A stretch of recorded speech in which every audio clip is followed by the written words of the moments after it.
If you missed your favorite show or interview, visit episodes on our website at theworldtoday.news. Now there really is no reason to miss out on anything on theworldtoday.news. The Prime Minister says we must have digital ID.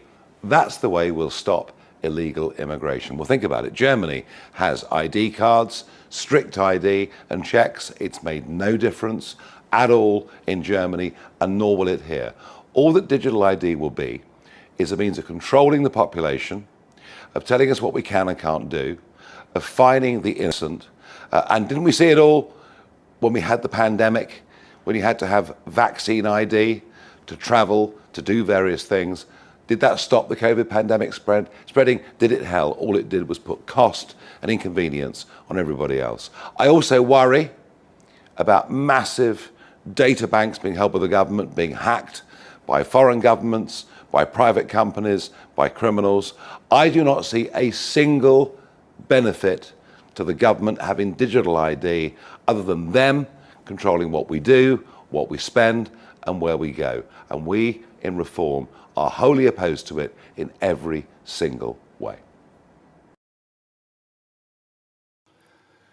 So there you are, there's Nigel. And actually, because I'm a great critic of Nigel Farage, but not leaning towards him just yet. He's got to do more than that. We're going to play a couple more clips, Cam, if you could get these ready for me, 2030 and Oliver. I want to play you this one. This is the digital world in 2030. Cam, if you could play 2030, please. Bruce Kowalski. Your monthly universal basic income has been deposited into your account. For more information, press details. You have been paid 2,000 central bank digital tokens. The following fees are being deducted: accommodation fee, food ration fee, recycling fee, clean energy fee, personal greenhouse gas emissions fee, climate change fee, diversity fee. Your current remaining balance is 5 central bank digital tokens, and if not spent, it will expire in 7 days. The Western world has just gone nuts. Look at the UK, look at parts of the US. It's just, I feel very sad for the UK. Dr. Marcus Papadopoulos, what the hell's happened to your country? Well, first of all, Mike, I am very happy that you made it clear that the world has not gone insane. Rather, the Western world has gone insane.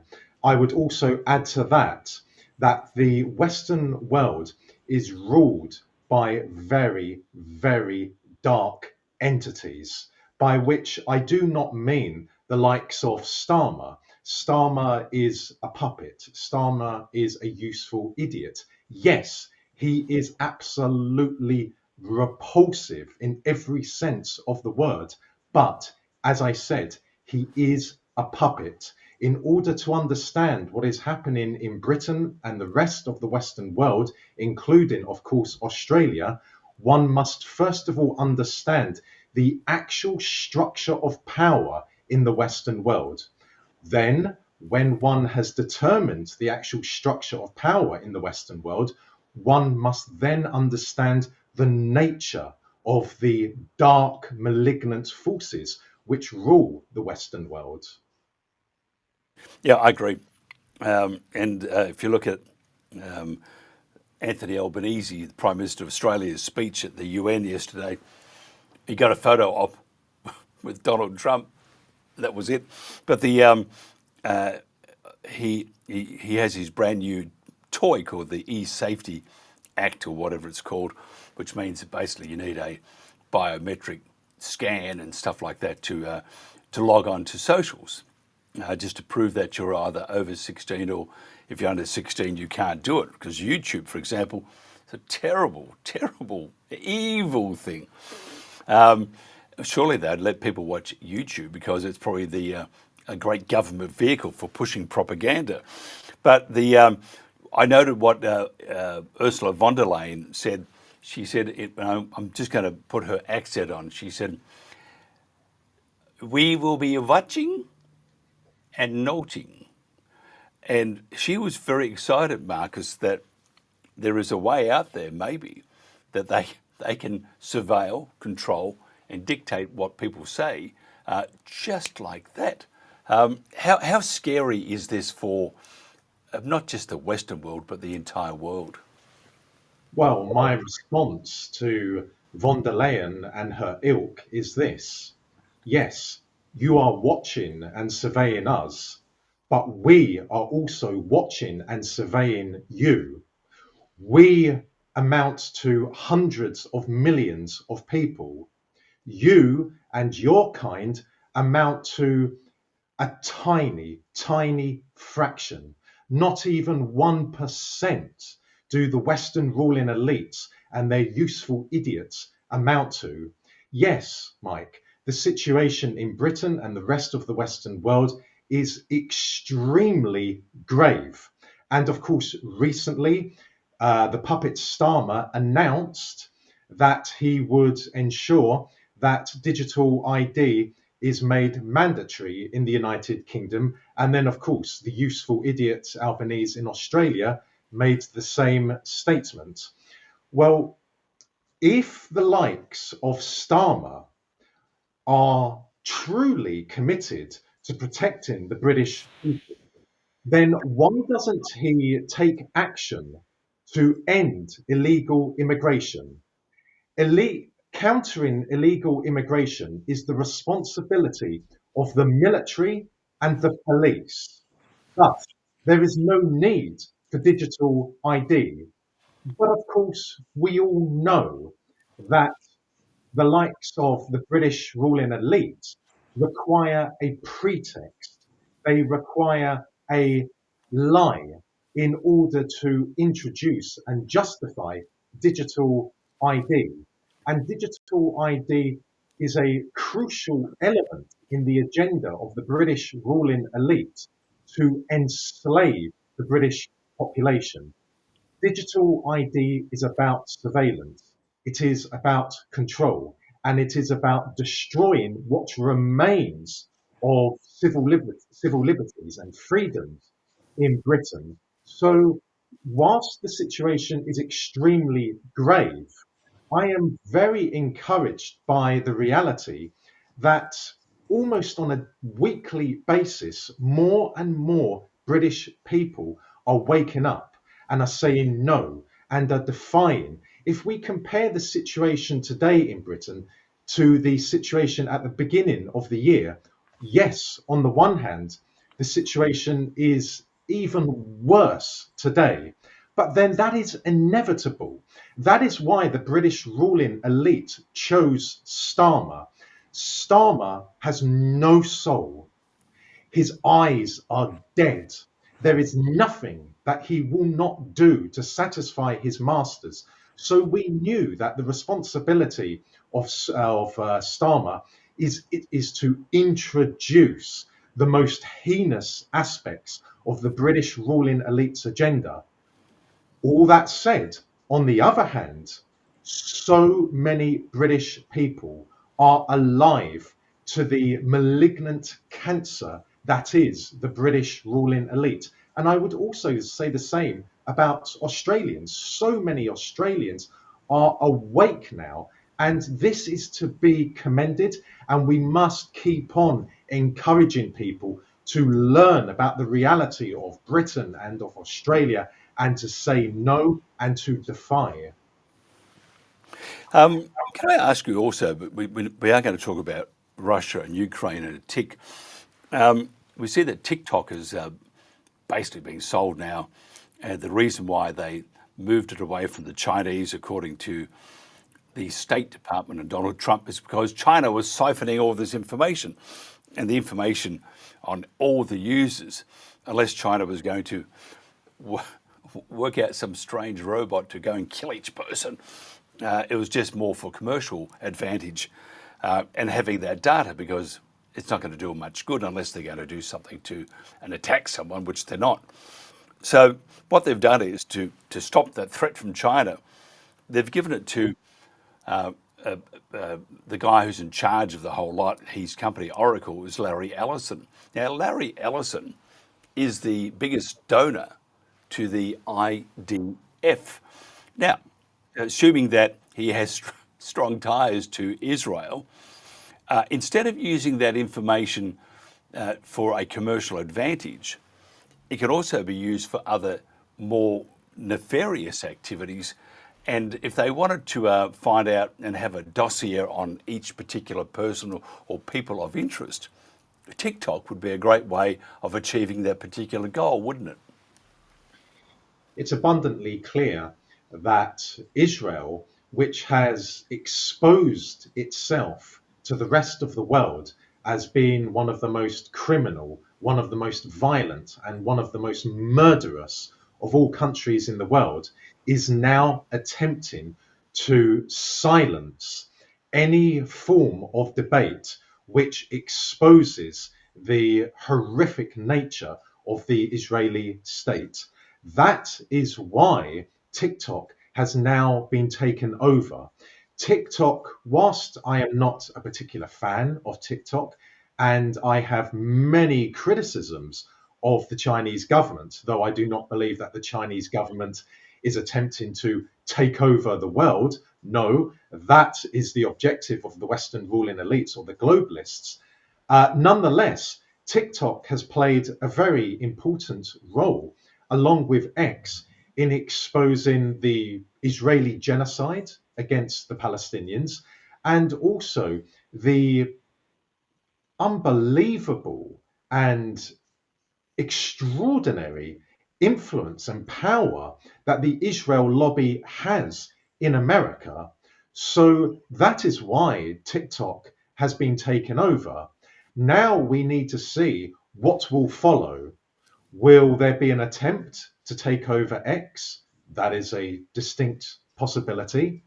But for many of us, I would say this. I encourage Israel to keep on behaving on the international scene, for example, in America, as it is continuing to do, because Israel is exposing itself more than anyone else in the world has ever done. The same can also be applied to the likes of woke. For many years, many of us, including myself, warned about the cancerous nature of these various organizations and movements which comprise woke. But those organizations and movements remained quite quiet. They weren't openly saying what they believed in private. Now they are openly saying it, and I am encouraged by how emboldened they are. I say, let them keep on saying exactly what they believe. Let them keep on feeding what will be their own destruction. I agree. Donald Trump is sort of goading Putin, and his latest one was just a truly, someone should tell him to zip his lip, that he, I still can't believe I read it, that he believes that Ukraine can take back its lost territory.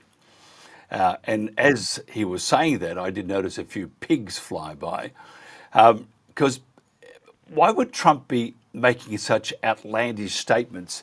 Is it just to get up the nostrils of Putin, which won't work? All it does is make Donald Trump look like a bullfed on the world stage. Well, first of all, I wouldn't attach too much importance to what Trump says in public, for example, on social media. After all, Trump has said that he is, quote, great friends with the Chinese president. That is hardly the case. He has also said that he is, quote, great friends with Starmer. Well, that is even more so not the case, given how much Trump bitterly dislikes Starmer. Let us not forget that each and every time that Trump has met with Starmer, he has humiliated Starmer. Indeed, on one occasion, Trump in the White House mocked Starmer's voice. And the reason being that Starmer has an incredibly ugly voice. Now, with that said, there is no tangible evidence that Trump or the Trump administration has changed its stance on Ukraine.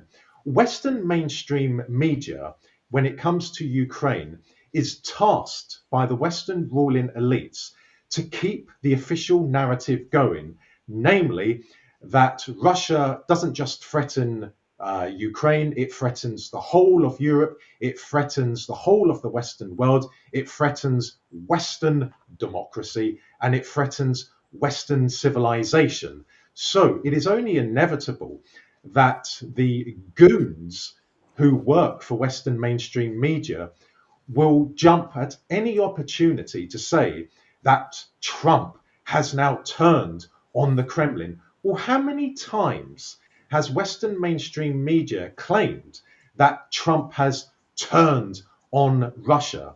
They've claimed it as many times as they have said that the so-called coalition of the willing is ready to go into Ukraine and is ready to maintain peace. The reality is that Trump does not consider Ukraine to be of importance to America. He certainly doesn't regard it as being of importance to American national security. He has said before that the war is the responsibility of the Biden administration. And of course, he has cut down political, economic, and military support for Ukraine. Yes, he has said he will supply American weapons to the Europeans, and then the Europeans can do what they want with them. Trump, after all, is a businessman.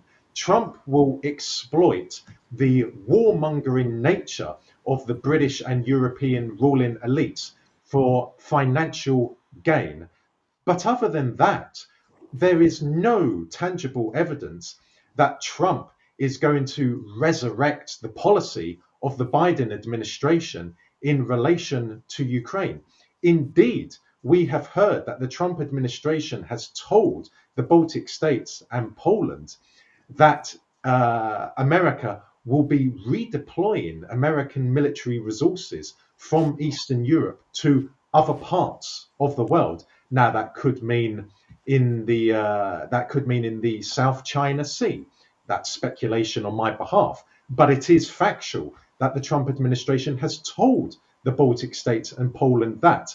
Note how British mainstream media, for example, has made no mention of that. Clearly the message from mainstream media has been that Russia is a threat to Europe. Russia is less of a threat to Europe than the EU is to Europe. And I think people like von der Leyen and these people, although von der Leyen is just a figurehead at the moment, how does Europe reduce the threat of not Russia, because there really is no threat from Russia, how do they reduce the threat to themselves by dealing with the EU and all those pathetic, I mean, if you look at how pathetic people are, Macron on his way to the UN, he couldn't get through the traffic, so he calls Donald Trump, and Trump says, walk. So, I mean, they haven't got a whole lot of respect, but how do the people within Europe deal with the EU itself, get rid of the government? How do they do that? As we talk, Mike, there are increasing numbers of patriotic and nationalist organizations and movements springing up all across continental Europe. And that is because there is a cultural and spiritual revival in continental Europe. Vast numbers of Europeans are resurrecting their culture, are resurrecting their religion, Christianity. Vast numbers of Europeans now understand that the threat to continental Europe is not an external one, it is an internal one. The threat comes from the European Union and also from NATO. Europeans are acutely aware that the European Union has removed borders, that the European Union has flooded continental Europe with immigrants, which has resulted not just in catastrophic crime levels, but has also had a disastrous impact on the cultural and spiritual values of Europeans. And also, the ordinary European man and woman does not look at Russia as an enemy. It doesn't necessarily mean that the ordinary man and woman is pro-Kremlin. No, not at all. But the Europeans know that the Kremlin has not threatened Europe.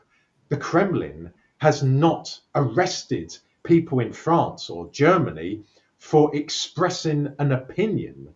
The Kremlin has not flooded Europe with immigrants. So what we see in Europe is extremely encouraging. And there is a difference between the protests in continental Europe and the protests in Britain.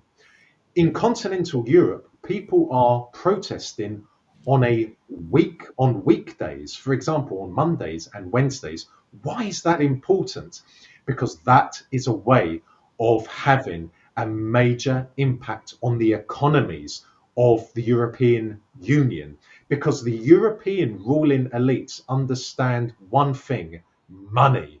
So if you protest, if you don't go to work on a weekday and instead go on protests, that will have a major impact on the European economies. In Britain at the moment, we do not see that. So British people now need to think long and hard. If they want to secure the future of their children and their grandchildren and so on, they are going to have to take drastic measures. They're going to have to take a leaf out of the book of people in continental Europe. As we wrap this up, I was just thinking the advances that Russia have made within Ukraine, and that the longevity of this stoush, and the questions are, when will it finish? Will it finish?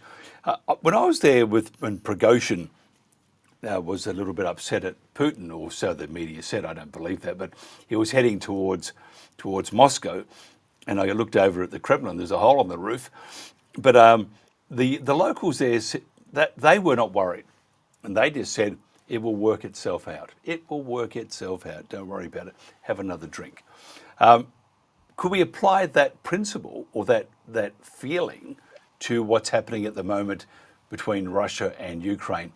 They'll work themselves out. Just let it roll out, and it will finish when it finishes. Well, first of all, neither Putin nor any other Kremlin official said that the Russian military campaign in Ukraine would take, quote, 3 days. Mm-hmm. It was Mark Milley, the American commander, the American general, who said that it would take the Russian army, quote, 3 days to take Kiev. In addition to that, at the start of the Russian military campaign in Ukraine, Putin said, and I quote, "The special military operation will take as long as is required to achieve its objectives."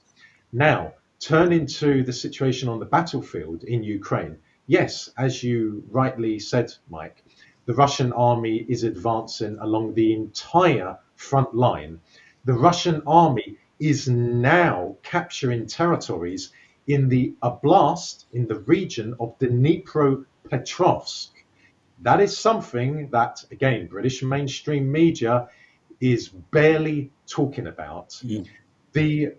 The war in Ukraine, regrettably, will not be ended peacefully. I have said from day one of the Russian military campaign in Ukraine that it will be decided on the battlefield, that the Russian army will emerge victorious, however long it takes.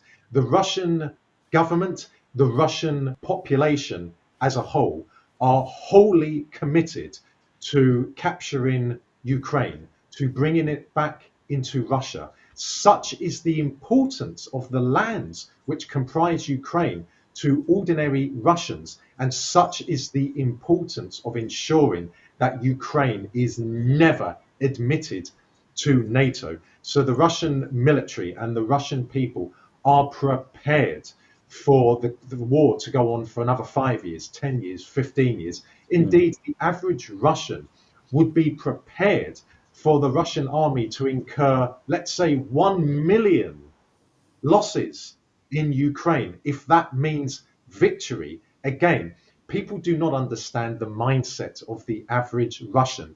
The average Russian will say, whatever it takes to defend the motherland, whatever it takes to defend Mother Russia. So the Russian army will capture either all or most of Ukraine, and that is how the conflict will be brought to an end. Yeah, totally agree. I wish it was sooner than later, though. Dr. Marcus Papadopoulos, if somebody wants to find out more about you, how do they do that? Thank you, as always, Mike, for the opportunity to express my opinions and to offer analysis. I can be found on X, I can be found on Facebook, I can be found on YouTube, I can be found on Rumble, and I can be found on Odyssey. Also, my 2 books pertaining to Russian history and contemporary Russian politics can be found on Amazon. Yeah, I have to say thank you. Your insight and your candor and all sorts of other things, second to none, and always appreciated. Dr. Marcus Papadopoulos, historian, analyst, and author here at The World Today. This is today's News Talk, theworldtoday.news. If you're in Australia, you'll be keen to know that our government wants us to eat insects. So that fly is not a pesky fly, it's a Sunday lunch. Anyway, I think I'll leave the grasshoppers to my neighbours. Now, there's an entire emerging body of science that links the microbiome to mental health. Now, they call this a gut-brain connection. Cam, could you play gut? There's an entire emerging body of science that links microbiome to mental health, what they call the gut-brain connection. There's these extraordinary studies that have been done in prisons and juvenile detention facilities where they change the foods, and the results are extraordinary. In one juvenile detention facility, and this is pretty typical, the suicide rates went down by 100%. The use of restraints went down by 75%. When they just changed when they just changed the diet. There's a professor at Harvard who is curing schizophrenia with dietary changes. And violence went down in prisons by 47%. So one of the things that we're urging governors to do is to look at these areas and to do what they can to start changing the diets in the schools, getting the food dyes out that we know affect behavior. So, there's opportunities now for all of us to live up to our obligation to our children and really give them a chance in life and change not only their physical health, but also their mental health.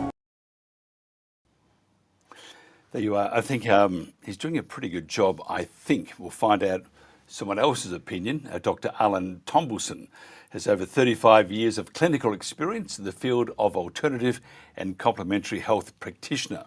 He is passionate about educating the masses on the immense benefits of holistic health versus Western medicine, which in Dr Tombleson's opinion carries detrimental dangers. And I can say, just from experience, my wife is more into that. I'm just a terrible, terrible husband that it'll be all right, she'll be all right. And you get sick. So if you look after yourself, rely less on what is out there, go to the doctor, give you these tablets and those tablets. You don't know what it does to your gut. And even Charles Covess believes that. It's a friend of TNT, used to be on many, many times, also pushes that gut feeling that you have that gut feeling. Dr Tombleson, do you have a gut feeling about holistic medicine? I certainly have. I've had it for over 40 years. It's extremely important. I've personally never had a doctor or physician. I look after my health and I teach others. What are some of the because I'm a perfect example of what not to do to your body. It is not a temple for that long; it starts to fall apart, and you need to fix up those eaves. How can we prevent these things happening? I mean, because prevention is way better than the cure, isn't it? Absolutely. Look, at food is medicine, and the problem with the very seriously flawed medical model, it applies with chemistry. The doctors are not taught anything about nutrition or prevention, and it's about suppression of symptoms. It's not about curing, it's suppression. And that's not good for the body, because any time they take a drug, it has an effect somewhere in the body. Yep. Look, Professor Ian Brighthope, he's a strong advocate for vitamin D, and I totally agree with him. I take it myself, and I know Ian. We talk to each other. He's a very good guy. His only downfall, and you'll be surprised to hear this, is that he's a Collingwood Football Club supporter, and anybody that follows Collingwood, you have to go, oh really? But anyway, the other thing is, I used to take I've stopped it only because I've been a bit lazy, but quercetin, another antiviral, which I can't think right now, and a bunch of other additives for those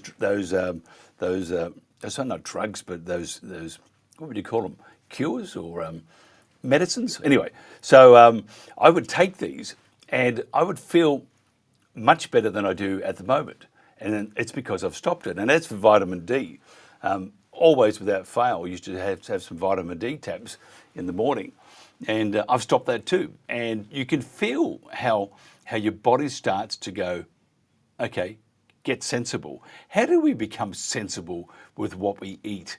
Because everywhere you look, it's eat this, buy that. You can't beat natural, can you? No, you can't. I mean, unfortunately, we're surrounded by junk food.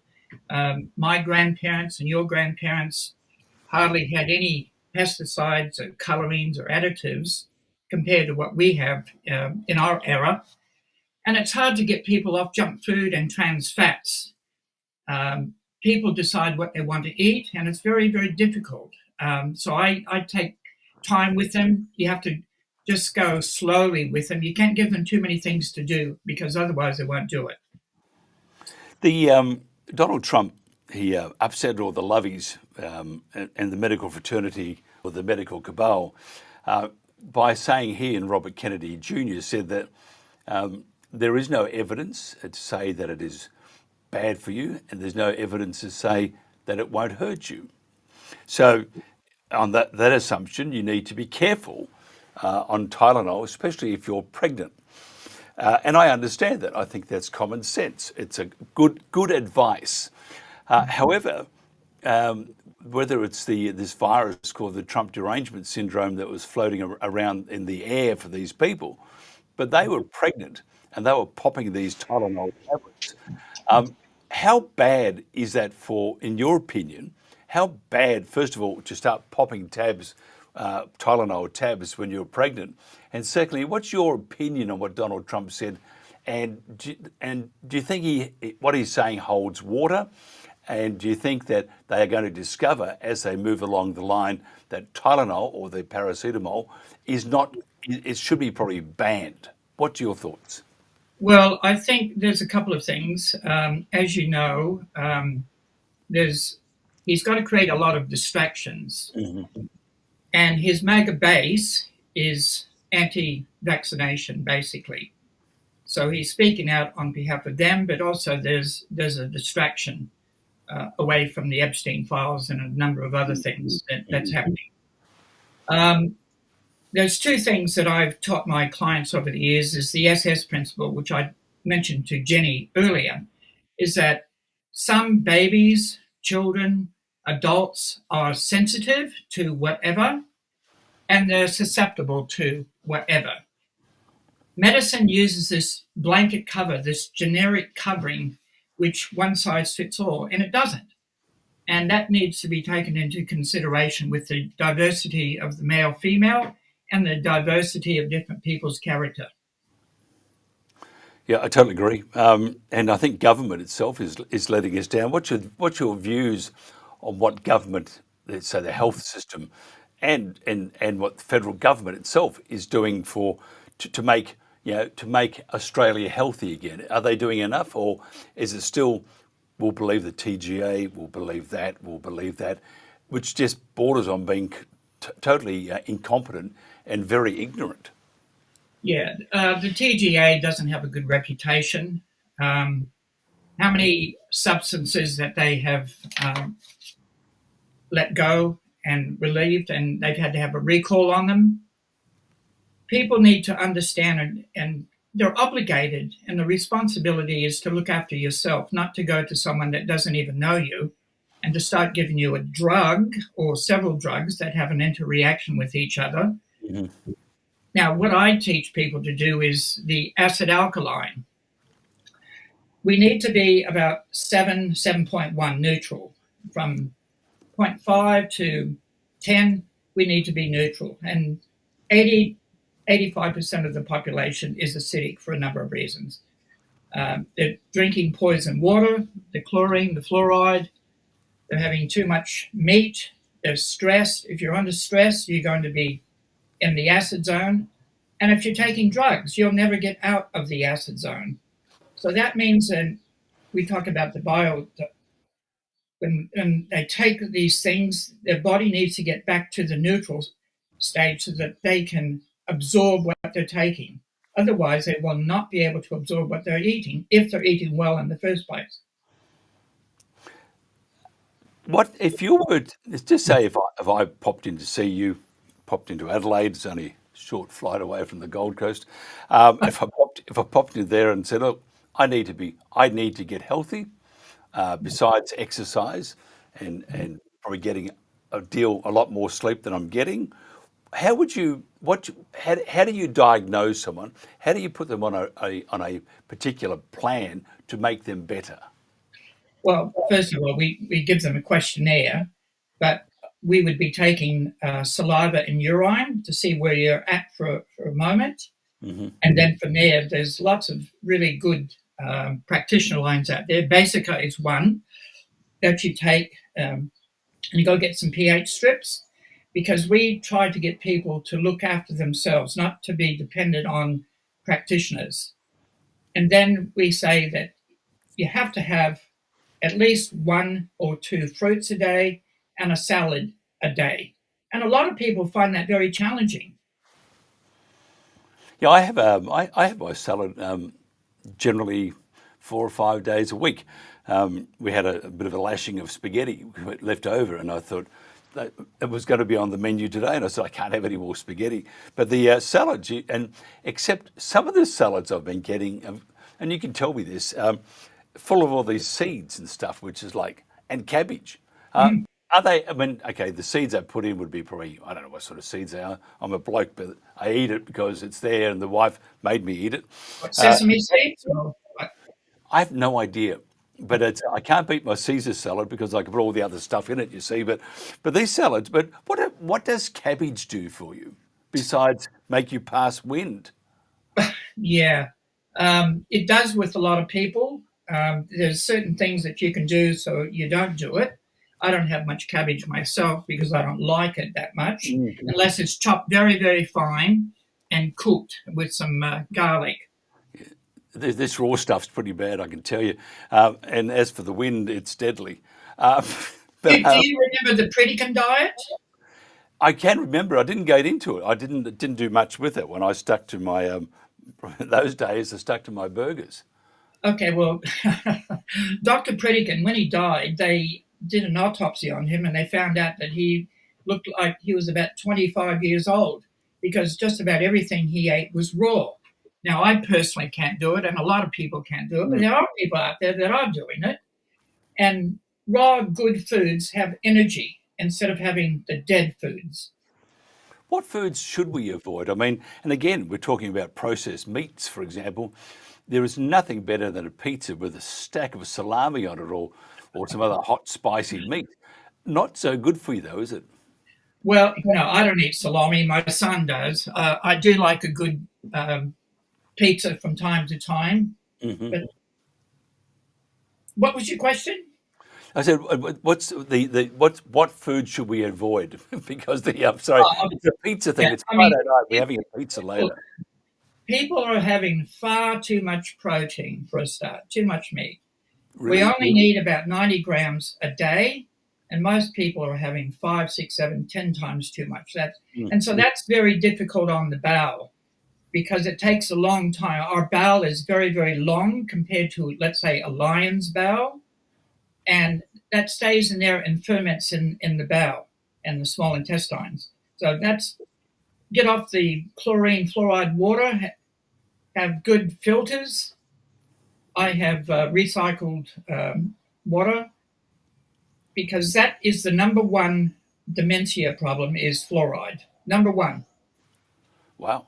I see that the more and more councils throughout Australia are doing away with the fluoride.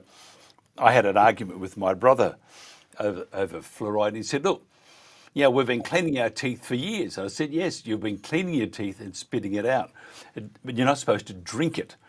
And it's very, very bad for you. Well, let me ask you a question, and you probably won't know, and this is not just to put you on the spot, but it's just to educate people of what sort of fluoride. What sort of fluoride are we supposed to have? You know, they say fluoride, fluoride, fluoride, but what sort?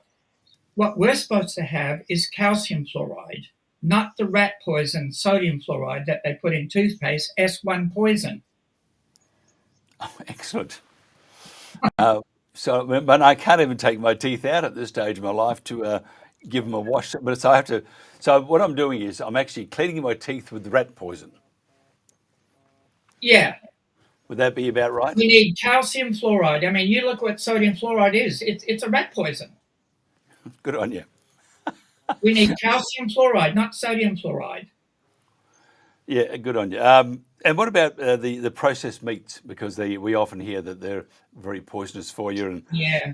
but I would imagine though in normal intake, not being a guts like I am, you would it wouldn't do a lot of damage to you if it was every now and then. Would that be right?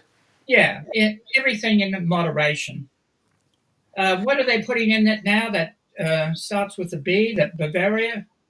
Something I don't know what it is. It's Yeah, people need to watch out for that. But one of the main things is just cut down on your meat for a start. You're having far too much. We're an interesting family. We talk about all these terrible things they're doing to processed meat, and then as we're talking about it, we're ordering a pizza. I mean, trying to make any sense out of that one. Now and again's fine.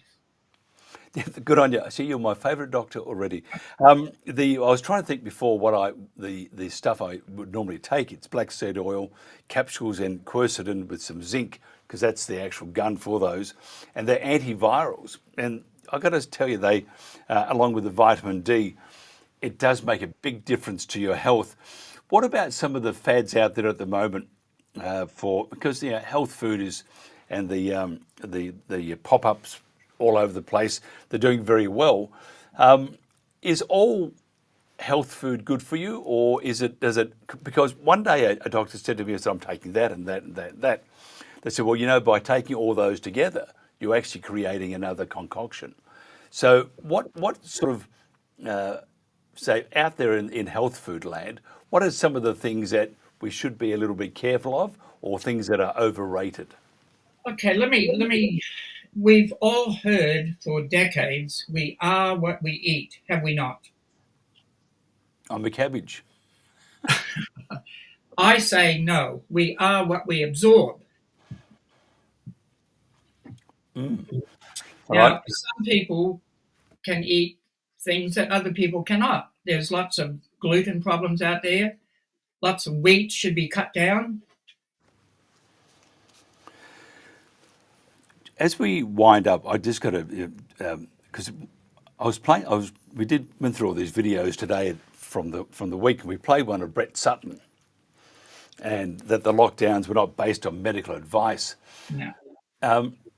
Brett Sutton, I saw the interview with Neil Mitchell, and first of all, I thought it was a very poor interview from Neil Mitchell because he would ask these questions and he'd just say, no comment, No comment. Big smile, smug, arms folded, protection.